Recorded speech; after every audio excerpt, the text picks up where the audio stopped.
Hello नमस्कार, मैं हूं आशीष और मैं आपका वेलकम करता हूं इंडिया फर्स्ट में। आप में से बहुत सारे स्टूडेंट्स हैं मुझे कहा फंड कावेरी इंजन पे आप एक वीडियो लेकर आइए। बिल्कुल मैं लेके आ गया, बट ये थोड़ी एनालिसिस होगी। इसमें ये नहीं कहूंगा कि भाई देखिए अब हमें, मुझे नहीं लगता कि हमें कहीं और से ये कुछ भी खरीदना चाहिए, अब हमें सब कुछ खुद डेवलप कर लेना चाहिए। नहीं दोस्तों, we are smart, we are Indians, we are frugal but we are smart. हम जुगाड़ू भी हैं, तो हमें एक चीज करनी पड़ेगी, हमें रेशियोज सोचने पड़ेंगे। क्या हम खुद बना सकते हैं, क्या हम खुद नहीं बना सकते, क्या हम खुद बना रहे हैं थोड़ा डिलेड है, और क्या हमें सीधा बाहर से उठाना है, किस एरिया में हमें टेक्नोलॉजी ट्रांसफर करना है। मैं कह रहा हूं आपको, आप चौथी लार्जेस्ट इकोनॉमी है और इस पॉइंट ऑफ टाइम में आप में ये कॉन्फिडेंस होना चाहिए how to deal with the world, how to develop yourself and how to deal with the world. और सबसे इंपॉर्टेंट इसमें क्वेश्चन ये होता है कि 5th generation fighter jet, Kaveri engine, HAL Tejas, एक पूरा रेशियो, एक पूरा मैट्रिक्स आपको समझना पड़ेगा। और इसके लिए मैं आपको रिक्वेस्ट करूंगा इस वीडियो को अंत तक देखिएगा, क्योंकि थ्रेट असेसमेंट, स्क्वाड्रन स्ट्रेंथ, कौन सी फाइटर जेट, कितनी फाइटर जेट,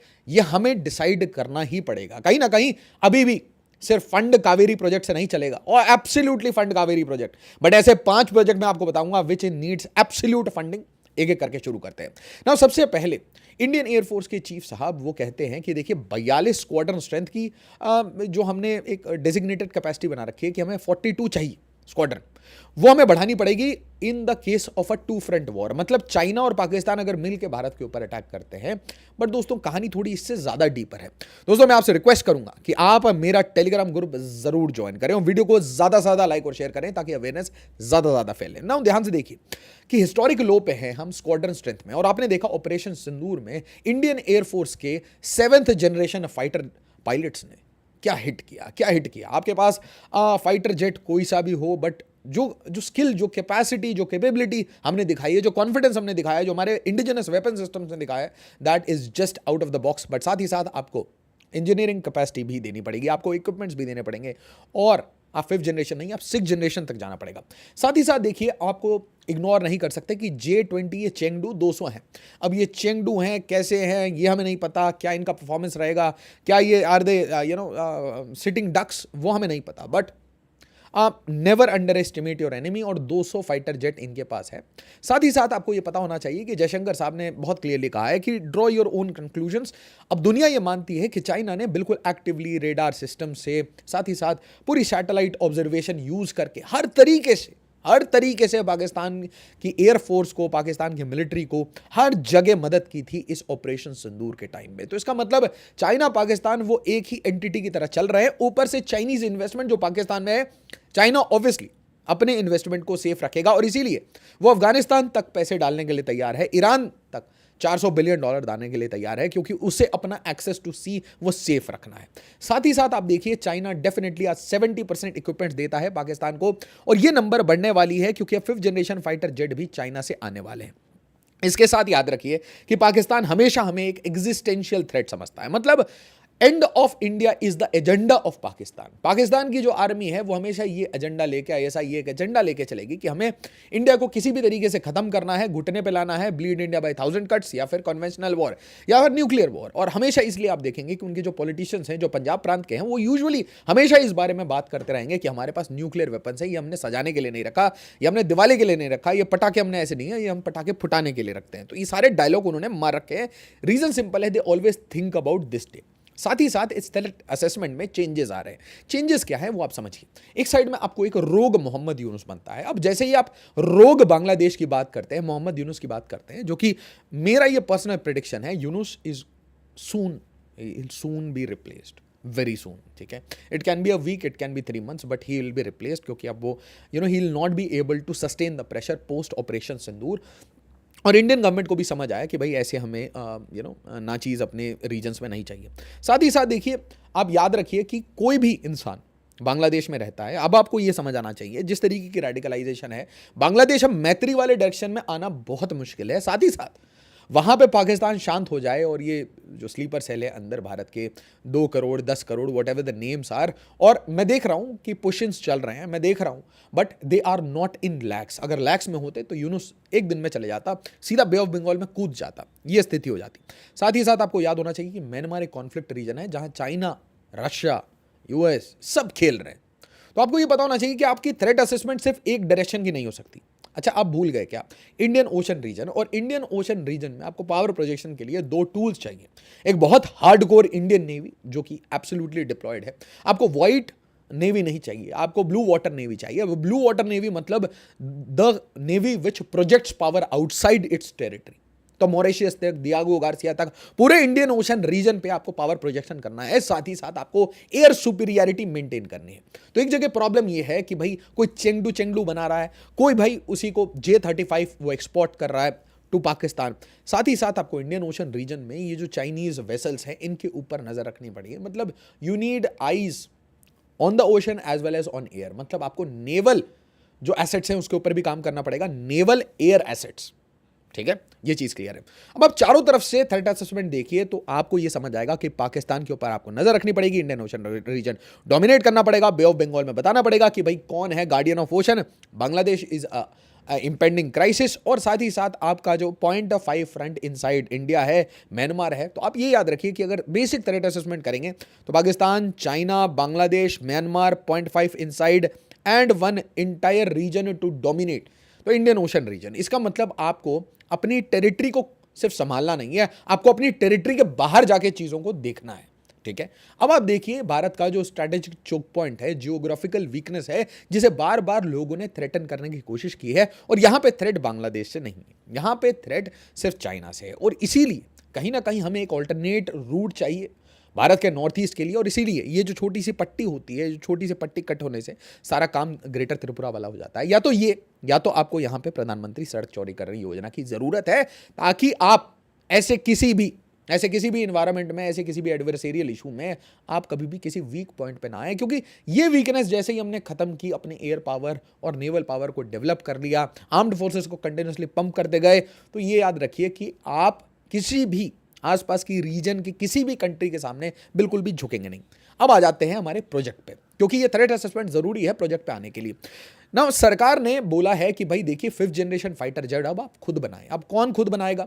तो क्या ये हाल के पास चले जाएगा? Absolutely not. मोनोपोली खत्म हो चुकी है, और मोनोपोली खत्म होने के साथ ये बोला गया है कि भाई देखिए आप जॉइंट वेंचर करिए, या 5 कंपनी का कंसोर्शियम लेके आइए, Adani, Reliance, Larsen and Toubro with HAL working together as a consortium, जैसे कंसोर्शियम ऑफ बैंक्स एक साथ काम करते हैं।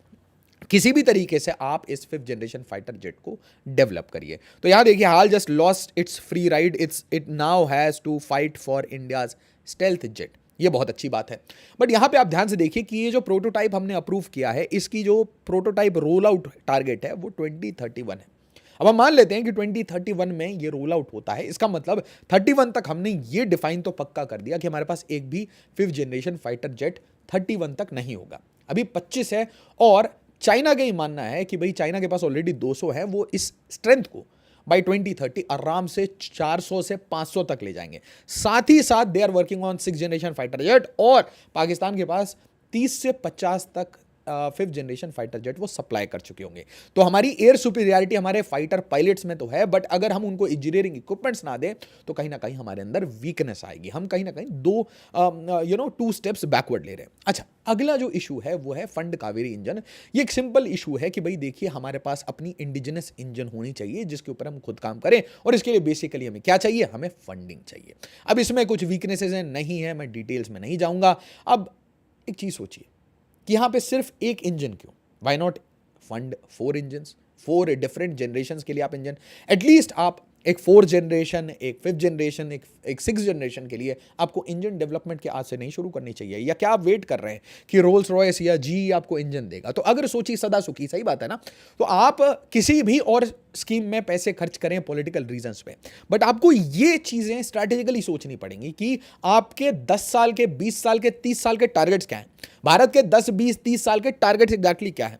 National lead, why is fund Kaveri engine trending on X, all you need to know. तो यहां पे मेरा सीधा इसमें विचार है कि यहां पे कोई डिबेट ही नहीं है। You have to fund not single engine, you have to fund multiple engine. आपको प्राइवेट सेक्टर को बोलना पड़ेगा तुम अपने अपने इंजन बनाओ भाई। Why only Kaveri engine? You build your own engine. You buy some companies. सीधा TOT खरीदो. Tell the billionaires buy the hell out of companies. जो भी कूड़ा कबाड़ा, जो भी ये कंपनीज सफर कर रही हैं वेस्टर्न यूरोप में, buy them out. I told you कि ट्रंप का जो प्रेशर है वेस्टर्न यूरोप पे, western Europe is feeling the heat. Talk to France, Safran से बात करिए, साफरान को खरीदने की क्यों नहीं कोशिश कर सकती? Can Tata try that? क्या स्ट्रेटेजिक डील्स कर सकते हैं? क्या टीओटी ले सकते हैं? एब्सोल्युटली, तुरंत इंजन दे दो भाई। छोड़ो ये सब, डेवलपमेंट तो हो ही रहा है, साथ ही साथ प्राइवेट सेक्टर को बोलो सीधा सीधा चाबी लगाओ कि 10 billionaires go out and buy anything. Why can't the kind of relations that Gautam Adani has with the Israeli government, with IWI, क्या वो सारी चीजें बैकएंड से ड्रोन्स ला रहे हैं या नहीं ला रहे हैं?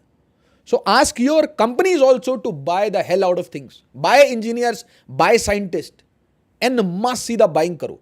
प्रोटोटाइप तो बनता रहेगा कावेरी इंजन का या आमका का, but right now what we need is urgent buying. Urgent buying की बहुत जरूरत है, टेक्नोलॉजी की, इंजन्स की, कंपनीज की, छोटे स्टार्टअप्स की बाइंग दें।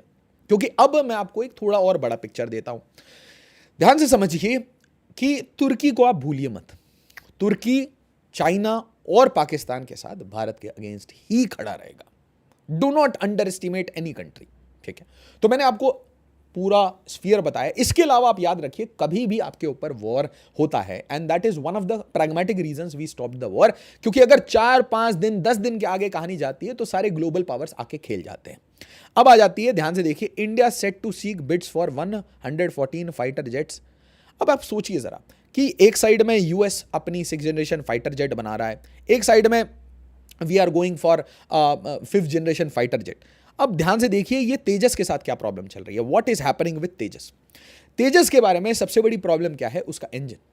तो हाल कुछ भी बना के बैठ जाए, 70, 75, 80, 85 इंजन नहीं है, मतलब नथिंग इज देयर। अब जी का बाइडेन के टाइम में जी का इंजन डिलेड था, ट्रंप के टाइम में आने के बाद बोला कि वापस से ये फास्ट हो जाएगा, बट क्या वो फास्ट होगा? आप सोचिए, as a country, as a dominant country, क्या आप अपने सिर्फ इंजन देंगे? आप चाहेंगे ना कि भाई आपके लॉकहीड मार्टिन के F-16 बिके, जो कि कोई लेना नहीं चाह रहा, फिर भी आप चाहेंगे ना कि सब वही खरीदे। आप चाहेंगे ना F-35 बिके, तो आप इंजन क्यों देंगे? कॉमन सेंस की बात है। फिर हम बोलेंगे यार साफरान से हम इंजन ले लेते हैं। अब जरा सोचो, फ्रांस की गवर्नमेंट क्या बोलेगी, यार ये तो बहुत स्मार्ट है इंडियंस, ये क्या कर रहे हैं, हमसे इंजन ले रहे हैं और अपने 100-100, 200 फाइटर जेट बनाते जा रहे हैं, तो यार फिर ये रफाल तो नहीं खरीदेंगे। तो प्लीज अंडरस्टैंड समथिंग, हमें बैकएंड से खरीदना ही पड़ेगा। We have to buy the engines, buy the technology, buy the engineers, buy the scientist. हमारे इंजीनियर साइंटिस्ट को फॉरेन एजेंसीज एलिमिनेट करती हैं, उन्हें अचानक से कहीं पे पड़े हुए मिल जाते हैं, अचानक से सस्पिशियस सर्कमस्टांसेस में एलिमिनेट कर दिया जाता है। अब मैं आता हूं इस मूट पॉइंट पे। आपको लगेगा कि सर हमारी 5th जनरेशन फाइटर जेट की बात हो गई कि हम 5th जनरेशन फाइटर जेट बना रहे हैं, सर हाल तेजस की बात हो गई। हाल तेजस की बात यह है कि ये कहीं ना कहीं डिलेड है because of one reason, that is engine नहीं मिल रहा। तीसरा प्रॉब्लम क्या है? तीसरा सबसे बड़ा प्रॉब्लम है कि ये डिप्लीटिंग स्ट्रेंथ। तो ना आपके पास 5th जनरेशन फाइटर जेट आपने रशिया से लिया, ना अमेरिका से लिया, आप उसे बना रहे हैं, वेल डन। क्या आप 6th जनरेशन फाइटर जेट बना रहे हैं? नहीं, अभी तक नहीं। क्या आप 5th जनरेशन, 6th जनरेशन और 4th जनरेशन की इंजन्स बना रहे हैं? नहीं। 4th generation, 4.5 generation, whatever you want to call. तो यहां पे आप अभी कोई फंडिंग नहीं कर रहे, तो आपकी प्रोजेक्शंस आपको देखनी पड़ेंगे ना कि गोइंग फॉरवर्ड 2030 में आपके पास कौन से वेपन सिस्टम्स बचेंगे। क्या आपके पास डिप्लीटिंग स्क्वाड्रन स्ट्रेंथ है? The answer is yes. क्या आप फिर से ये मिकोयान 21 को कैरी करेंगे, the flying coffins? Absolutely not. क्या आपके पास जो बच्चे बचाए ये जैगुआर्स हैं, do you want to maintain them? Absolutely not. तो आप एंड में एक सिंगल प्लेटफॉर्म पे बचे हुए होंगे, Su-30 MKI, उधर आपको MiG-29 मिलेंगे, एक साइड में आपको LCA तेजस मिलेंगे जिसके इंजन्स नहीं मिल रहे, और उसके बाद आपको एक बल्क में कोई फाइटर जेट चाहिए। आपके पास थोड़े से रफाइल्स हैं, सो रफाइल्स की बात चल रही है 114 की। इसके बाद भी एक गैप रहेगा, इसके बाद भी एक गैप रहेगा। गैप क्यों रहेगा? क्योंकि याद रखिए कि हमने जो पूरी थ्रेट एनालिसिस की थी उसमें हमने सिर्फ चाइना और पाकिस्तान को नहीं लिया। Why are you forgetting Bangladesh, a rogue Bangladesh, a crazy Bangladesh. तो अब ध्यान से देखिए कि ये एम का प्रोजेक्ट 2008 में कंसेप्ट फेज, और धीरे धीरे ये डेवलप होता गया, रिफाइन होता गया, इसको थोड़ी फंडिंग मिली, और फाइनली आप शुरू कब से कर रहे हैं? आप शुरू 2008 से कर रहे हैं, और आप 2023 में प्रोटोटाइप फाइनलाइज करके आप आज 25 में सिंदूर होने के बाद आप ये कह रहे हैं कि now we have to develop. ये काम आपको कुछ नहीं करना था, आपको ये काम सीधा सीधा इसी टाइम में प्राइवेट सेक्टर को दे देना था। सीधी बात है, we were at a boom, आपको सीधा बोलना था buy TOT, do whatever, at least try. ताकि आपकी प्राइवेट सेक्टर को बिल्कुल क्लियर हो। अब देखिए ये बेसिकली आपकी जो एस्टिमेटेड स्क्वाड्रन स्ट्रेंथ है वो हर बात पे देखिए डिक्रीज होते जाती है, 30, 31, 29, 28। अब एक टाइम आता है जब आप अचानक से देखेंगे कि ये स्क्वाड्रन स्ट्रेंथ बढ़ रहे हैं, और ये स्क्वाड्रन स्ट्रेंथ इसलिए बढ़ रहे हैं क्योंकि आप एक अजम्पशन लेके चल रहे हैं कि आपका वो तेजस मिल चुके हैं, आपको रफाल मिल चुके हैं, आपको 2 स्क्वाड्रन एमका के मिल चुके हैं बाय 2027। जबकि रियलिटी क्या है कि एमका के प्रोटोटाइप्स आपको 31 में मिलेंगे। उसके बाद आप ये अज्यूम कर रहे हैं कि MRFA डील, मतलब रफाइल वाला जो डील है, या तो हम रफाल ले रहे हैं, F-16 ले रहे हैं, whatever fighter jet we are buying, वो भी कंप्लीट हो चुका है। इसका मतलब यहां पे आपको कुछ बहुत बड़े बड़े स्टेप्स लेने पड़ेंगे। सबसे पहले आपको एमका के ऊपर काम करना पड़ेगा, कावेरी इंजन के ऊपर काम करना पड़ेगा। आपको 100 से 200 ये जो 4.5 जनरेशन फाइटर जेट का ये जो गैप है, ये आपको अर्जेंटली फिल करना पड़ेगा। यू कैन नॉट से कि हमारे पास 5th जनरेशन नहीं है तो हम 4.5 जनरेशन नहीं लेंगे। That will be a dumb move to have. You always, क्योंकि एक बहुत इंपॉर्टेंट स्टेटमेंट है कि बहुत बार बच्चे, और ये यूपीएससी के बच्चे इससे रिलेट करेंगे, बहुत बार बच्चे कहते हैं कि सर मैं ना बहुत हाई क्वालिटी का आंसर लिखता हूं, बहुत हाई क्वालिटी का आंसर लिखता हूं। तो मेरा उनको जवाब होता है कि भाई आप 20 आंसर पहले लिख लीजिए, बाद में मुझे क्वालिटी के बारे में बताइएगा। 20 के 20 आपको कंप्लीट करके आना है टाइम पे। तो सबसे इंपॉर्टेंट नंबर ये है कि हमारे fighter jet they can be airborne.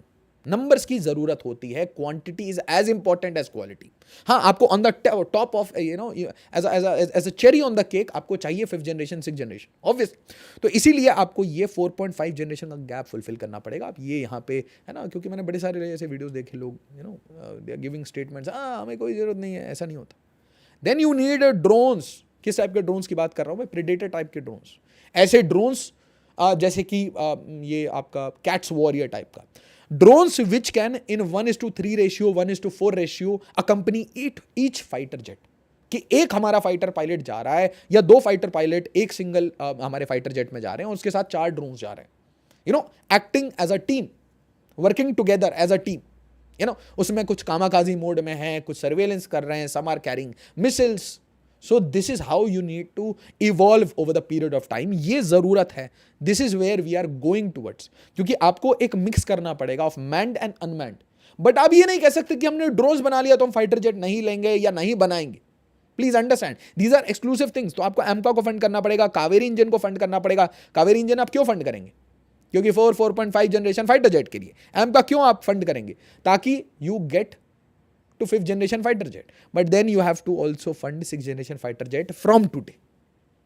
ये आप गेम नहीं खेल सकते। और साथ ही साथ याद रखिए, ये नहीं चलेगा कि हमारा 5th जनरेशन और 6th जनरेशन बन रहा है और हम नेवल वर्जन्स के बारे में बाद में बात कर रहे हैं, क्योंकि इंडियन ओशन रीजन में भी आपको पावर प्रोजेक्शन करना। तो ये दोस्तों मेरा छोटा सा आपके लिए एनालिसिस था। आप जरूर बताइए आपको क्या फील होता है। क्या हमें Su-57 की तरफ जाना चाहिए, F-35 की तरफ जाना चाहिए, नहीं जाना चाहिए, हमें ज़्यादा रफाल ले लेने चाहिए, रफाल ना लेके F-16 ले लेने चाहिए? क्योंकि कहीं ना कहीं एक गैप है, और क्वेश्चन ये है कि वो गैप हम क्या LCA से ही कंप्लीट करने का प्लान कर रहे हैं, और अगर हाँ तो LCA के वो इंजन्स कहाँ हैं?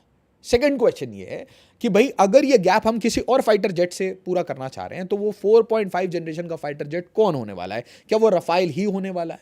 And why are we acting slow on this? We have to move very fast, क्योंकि स्क्वाड्रन स्ट्रेंथ डिप्लीट करके आप नहीं देख सकते। साथ ही साथ याद रखिए, operation Sindoor is in pause. 50,000 crore के आपने एम्यूनिशंस ऑर्डर कर दिए हैं। You are repletion, you are just filling your coffers. जो भी आपके कॉफर्स खाली हुए थे, जो भी आपके एम्यूनिशन डंप खाली हुए थे, that means India has to be prepared for war at all times. तो ये प्रिपेयर्डनेस की जो बात है वो हमें हमारे कटिंग एज इंडियन एयरफोर्स के एयर सुपीरियरिटी पे तो हमें भरोसा है, but we need to support Indian Air Force across the domain and help the air versions of Indian Navy. Video को लाइक शेयर और सब्सक्राइब जरूर करिएगा। अपने सुझाव कमेंट में जरूर दीजिएगा। एज ऑलवेज, जय हिंद, जय भारत।